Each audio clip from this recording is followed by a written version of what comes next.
Happy Friday, y'all. My kids were being little psychopaths this morning because they got an extra hour of sleep because Fridays we go in an hour late.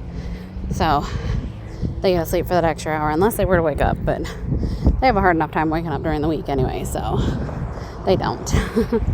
But I actually had time to wash my face. Had a breezy, chill morning.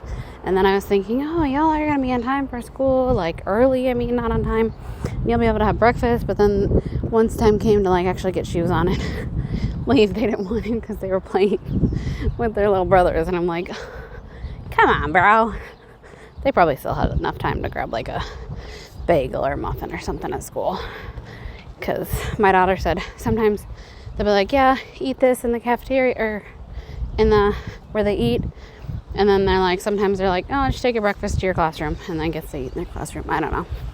Seems weird to me. I don't think I was ever allowed to eat in my classroom for breakfast. But whatever.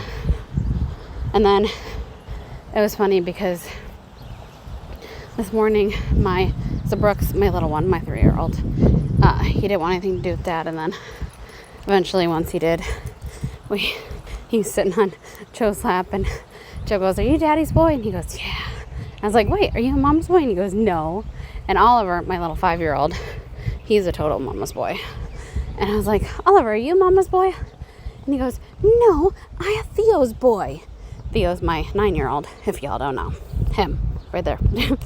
And I was like, what? And it was probably just because they were playing. But I was like, hey, throw salt on the wound, why don't you? Nobody wants to be a mom's boy. And then, of course, Rose is total daddy's girl. But it was funny because after he said that, my 9-year-old was like, but I'm a mama's boy. I was like, oh, thank you, Theo. It was just so funny that he was just like, I'm a Theo's boy. Because he never says stuff like that. But it was literally the cutest thing ever. Anyway, I hope y'all have a wonderful day.